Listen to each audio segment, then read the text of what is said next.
Good morning, Nigerians. Congratulations. Today is the Democracy Day. We pray to God to bless our country and make it one of the greatest countries in the world. Today, I want to share my thoughts on the Democracy Day with Nigerians. The president delivered his speech this morning, the Democracy Day speech, and one sentence or one mention that he made that, among other things I was attracted to was when he said a nation can hold election without being democratic, but a nation cannot be democratic without holding elections.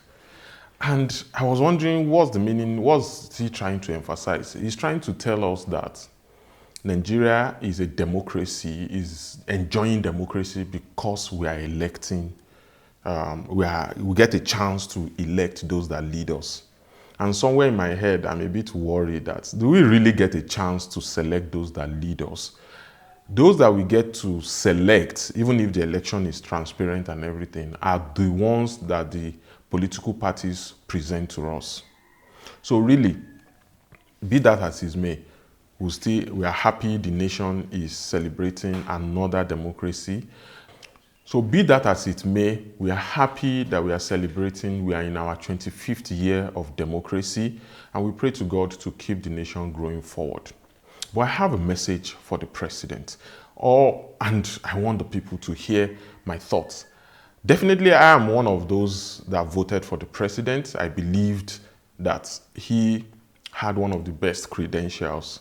And for me, one of my reasons for preferring him to the other candidates is the fact that he had a demonstrable history with the work that we saw that he did in Lagos, kind of thing. While the other ones, Atiku, for example, for me, did not have a clear executive credentials. Peter Obi, that was a governor, his credentials are tainted. We can't really see a lasting legacy. So Tinubu had that executive experience that we believe would have helped put him in a better position to help grow the nation. However, I think he came and started on a very wrong footing. He came in right there on the first day of being sworn in and declared this has been removed, the subsidy is gone. A few days later, he gave the instruction to the CBN to start the process of unifying the dollar, not defending the naira and propping it up against the dollar.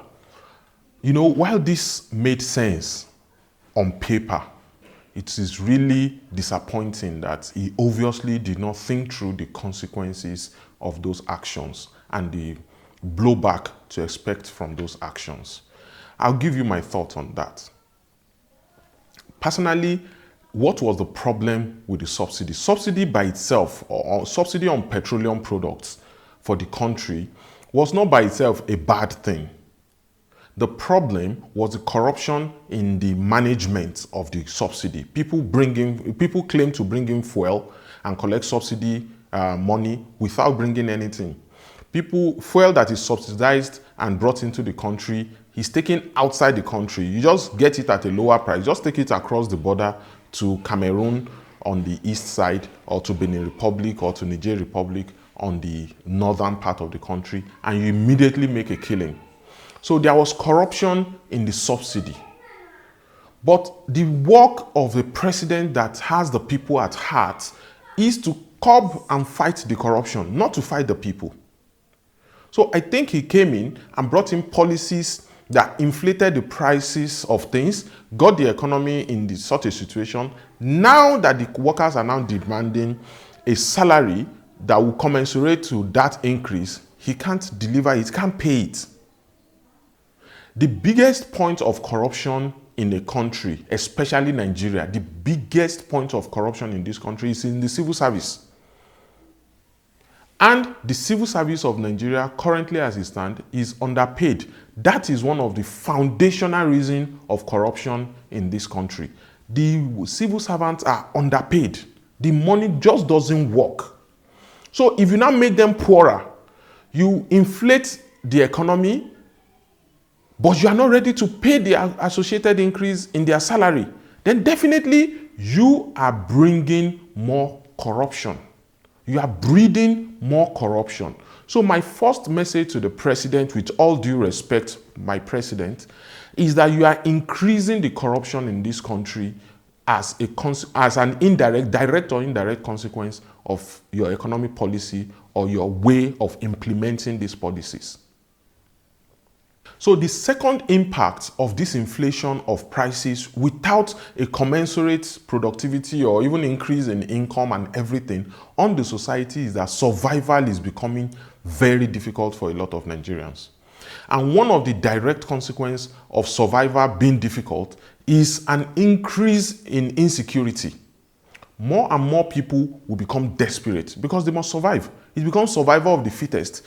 The lions, the hyenas will be unleashed. Human beings will turn to hyenas and lions, and they will unleash very bad things on the society. So, Mr. President, the primary reasons for you being a president is being defeated, which is the welfare of the people. If you make people poorer, they become more corrupt and insecurity worsens. It is definitely not what you intend to achieve, but directly or indirectly, that is what you are achieving. We want to sincerely pray to God to give you the wisdom to lead this nation out of this. We are getting your message of hope. Let's be hopeful. Let's be hopeful. We'll be patient. We'll be hopeful, but we will still be telling you what we think, how it feels from our own view and some of what we see in the streets.